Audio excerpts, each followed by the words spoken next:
Let's see what we get with this. Okay, so to do a walk cycle, I'm going to start, well, I have my scene starting with, I'm just going to use this left side view here. So here's the odd person standing here.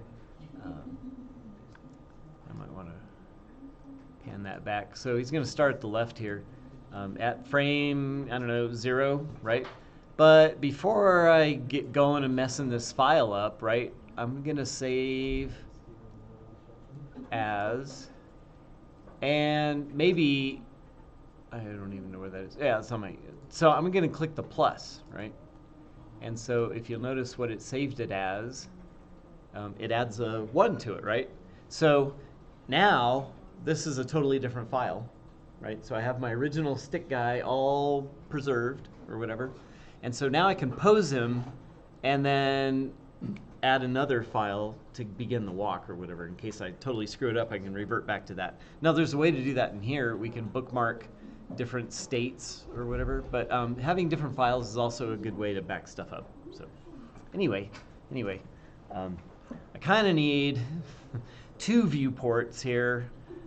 One to select, because I'm not going to be able to select, like to move the guy, I need to pick the groin object and then move, right? So we can just split this into 2 scenes, right? So down here we can set this up maybe like this, right?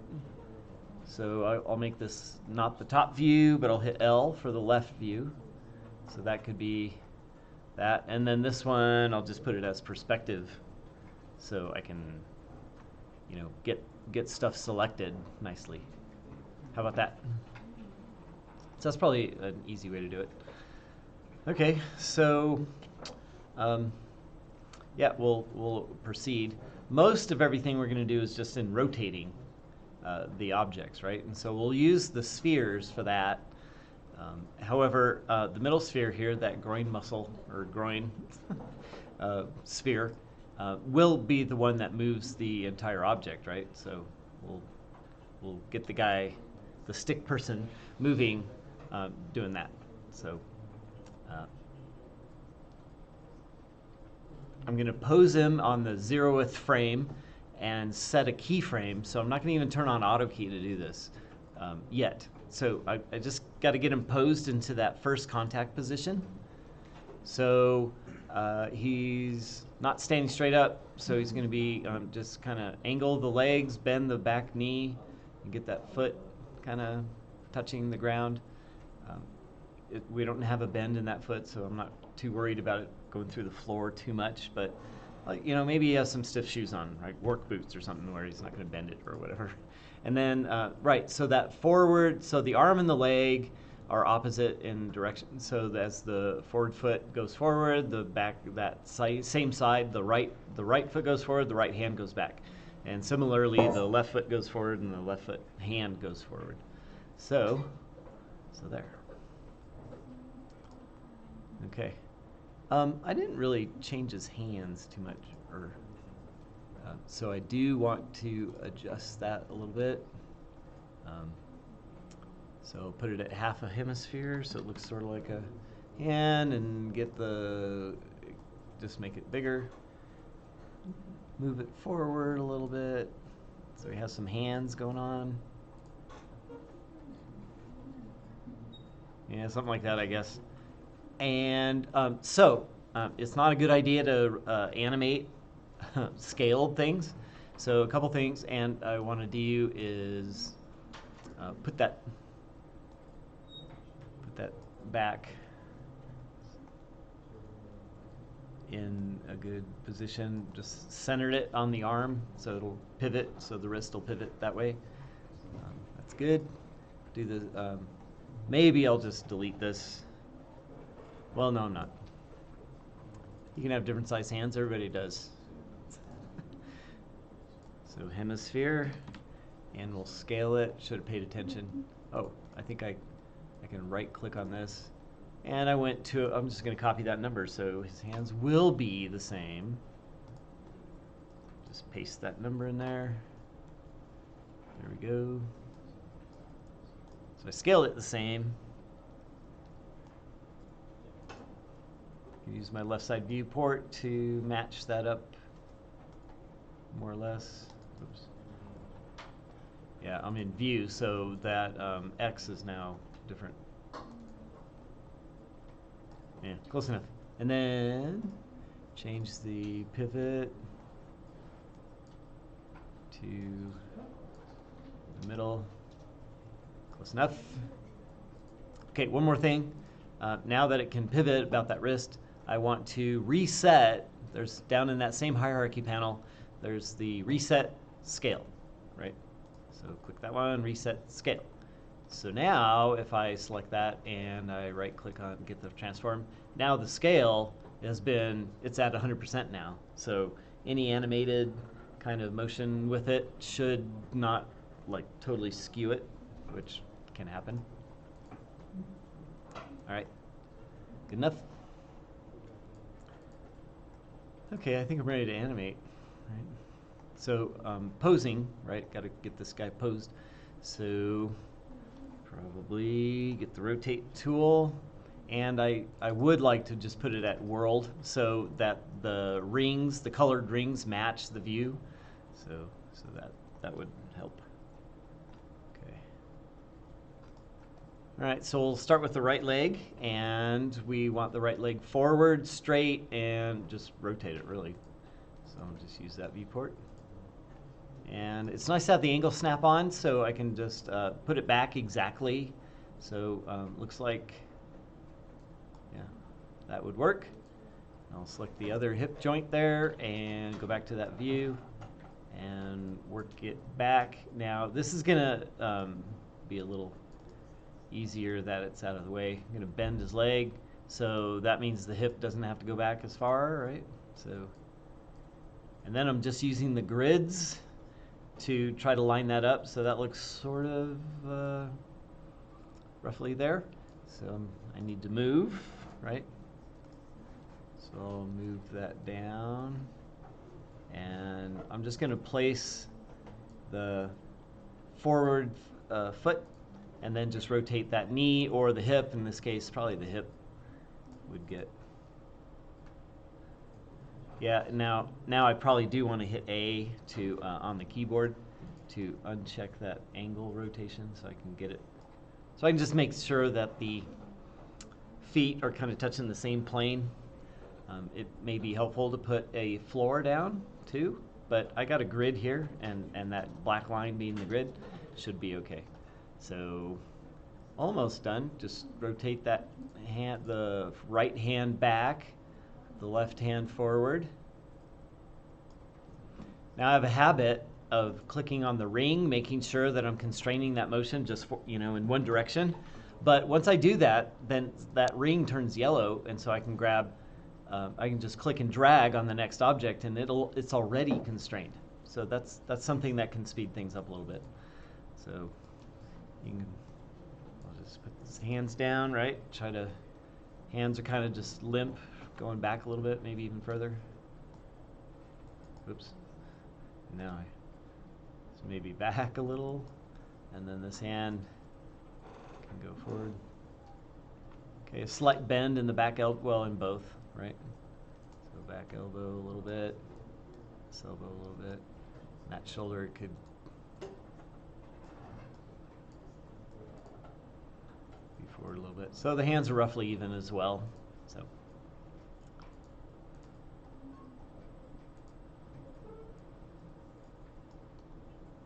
Okay, so there's more or less, although slight lean also. This, if he's perfectly upright, this is probably not as good. But I can't really rotate this item, so I would have to rotate the lower lumbar, and just get that. That's probably good enough. So here's my first contact position, right? Well, I can't remember what all I rotated and all that, right? So I'm just going to select the whole shebang and set key. So that's you can hit K on that. I'm just going to hit that big plus key, and that'll add a position, rotation, and scale for all the objects at that keyframe. So that's it.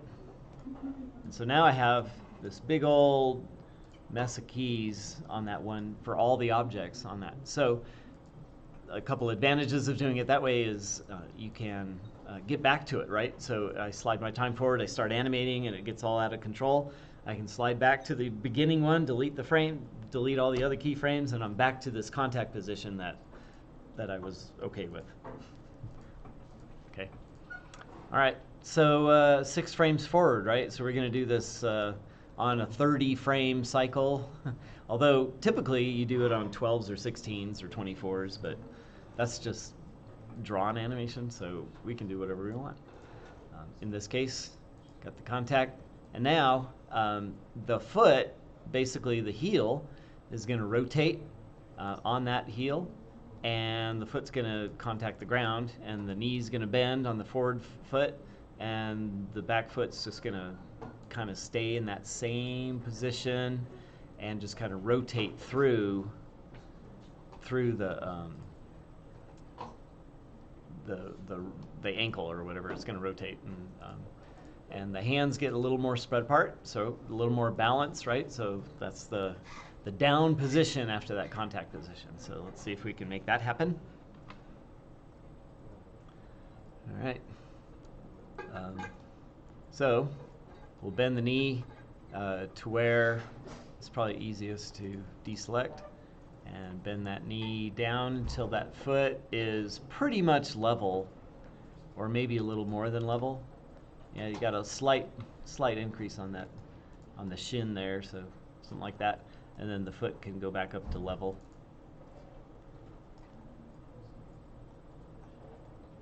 Yeah. Okay, and the knee is more like a 120-degree angle or so that's not too bad. So the hip's gonna have to rotate up a little to get it, and then I'll have to readjust the foot. Okay, that's probably not too bad. And then the back leg can straighten out a little bit and put the foot on the ground.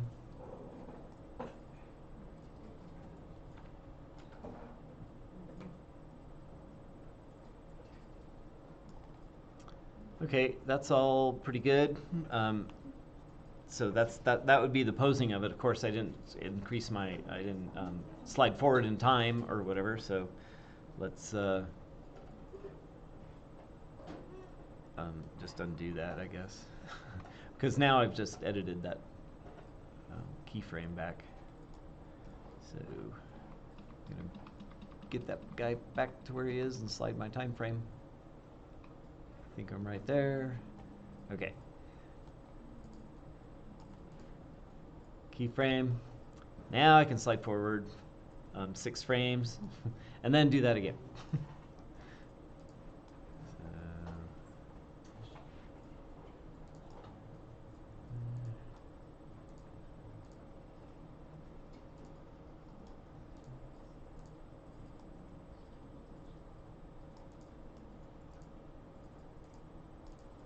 It's not bad.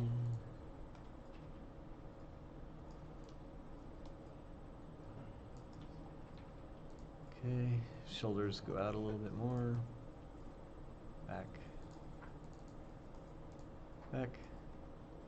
And then I'm gonna need to place him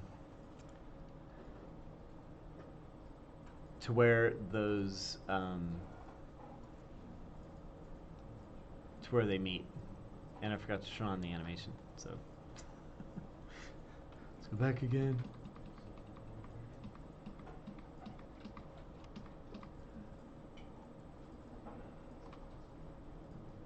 Okay, so now I can put it on auto key.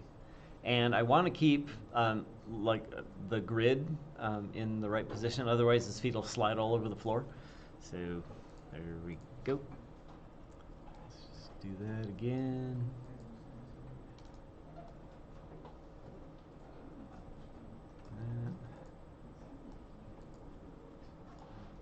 Okay, that's pretty good.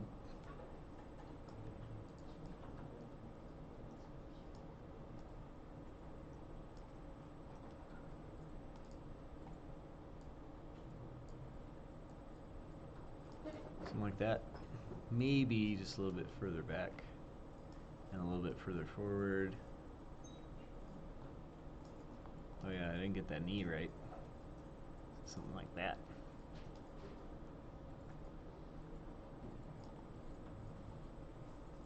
Feet are approximately level. Want to move. So put that back down. That's not too bad. Get his foot touching the ground there. So pretty good. So when I slide back, see how he's not moving, his foot's sliding, and it's actually going through the floor. So I need to raise that hip up so he doesn't quite. So I could add a couple frames in the middle here to pick up his hip. So it's up in the middle there, so as it goes, more of a somewhat natural motion. Okay, and then the motion, just moving the person to where the foot, just keeping track of where the frame is, and then just moving forward. It goes right there.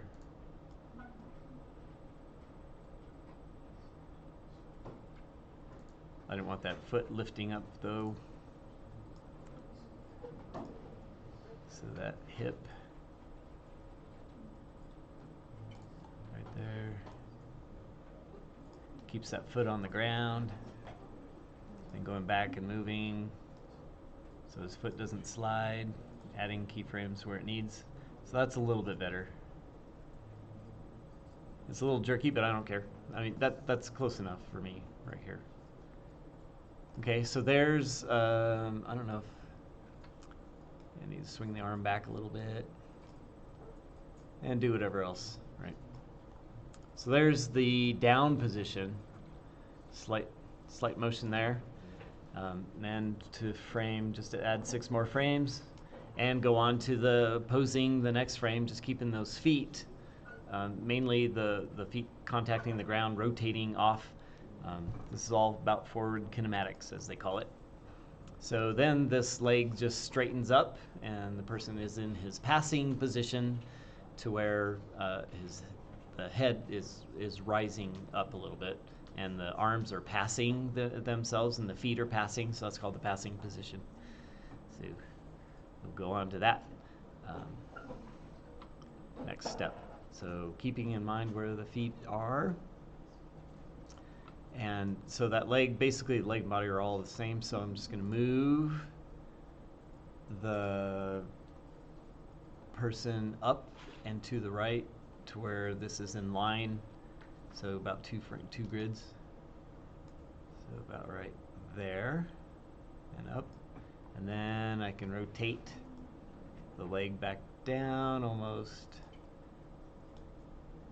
straight. Not too far.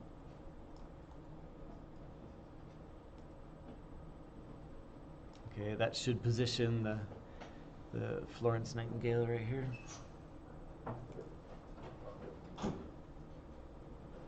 I think the foot was right there, right? Isn't that right? Okay.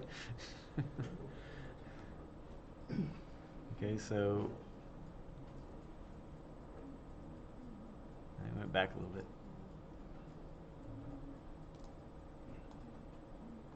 Isn't that where it was? That's basically where the heel was, and I can add the internal frames there, the sub frames in there to keep that up.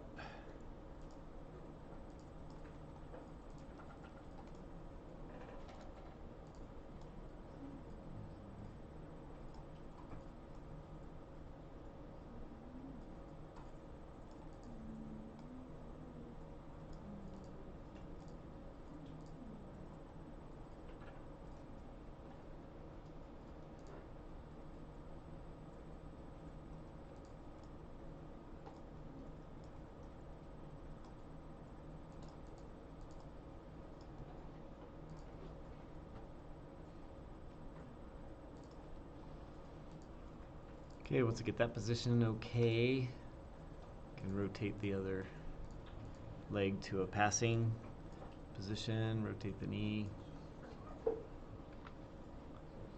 little more forward.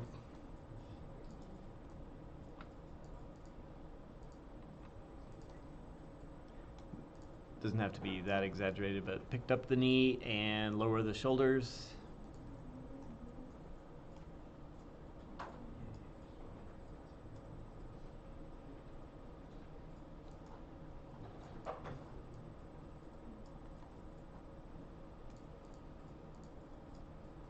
Kind of put those on the wrong frame, but I can move those as well. So let's actually just move the keyframe to the right frame, select the other shoulder, move that keyframe. So I just click it to make it green, or to turn it white, I mean, and then it should,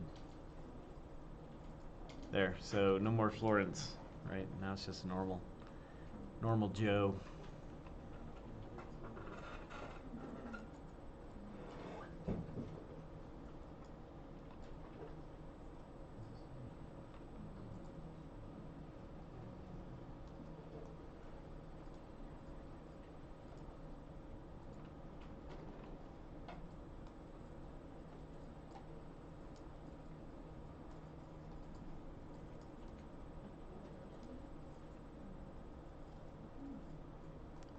All right.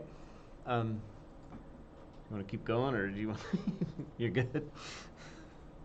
We can just put in the other two passes, I guess, the two settings. So yeah, kind of should have put that at 12.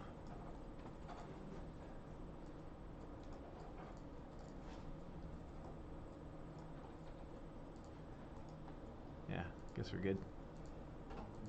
Skipping a little bit, but okay. There we go. And the next position is the up, where the heel's off the ground and is trailing now. That right leg is trailing up on his toe to let that other, the opposite foot make contact in preparation for that. And the arms keep going forward and back, respectively. So pretty straightforward. So this arm was going back. Yeah, don't switch your arms like I was gonna do. That would go, and that would go. And that leg. Basically just rotate that foot down, this hip up, and then move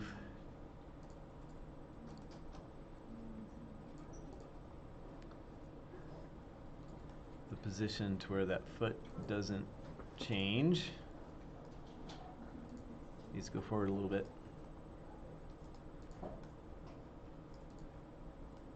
So it rotates off the ground. It went back a little bit still, a little bit forward. Yeah, so good enough for an up position, right? So they're got up on the top, and then this leg comes forward, makes contact, and that other leg trails back. So last one. So frame 24. So that's our up position. And we make contact, straightening that forward leg, just like we had it before.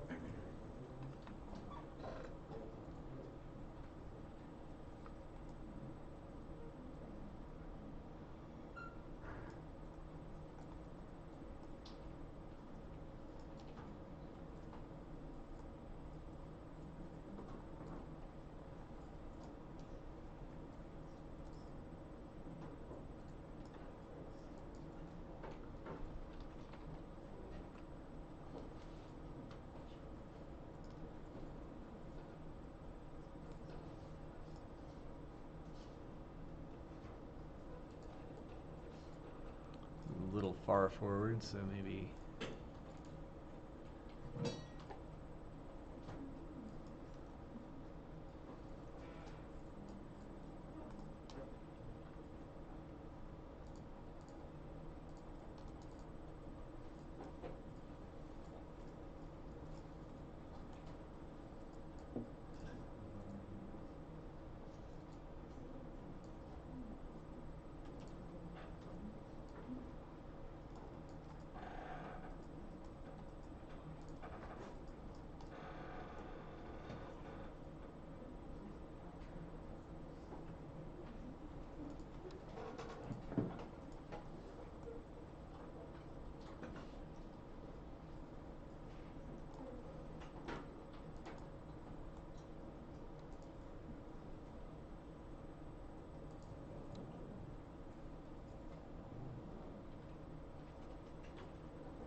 All right, not too bad, I guess.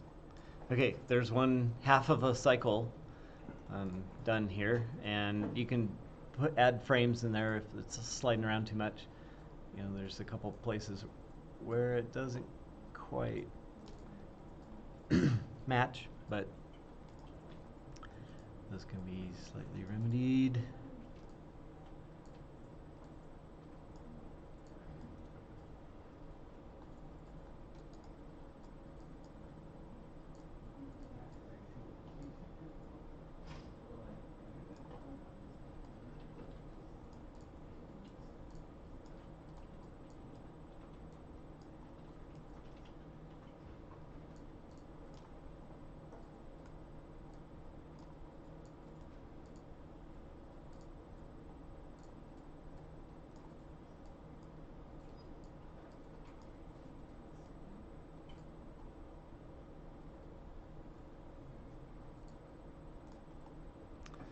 All right. So we'll let you work on that, and we'll come around and try to help. And basically, all that's left to do is just go into this cycle again using the back leg now as the contact down, pass up, and contact again. So give that a try, and we'll try to help as we go along.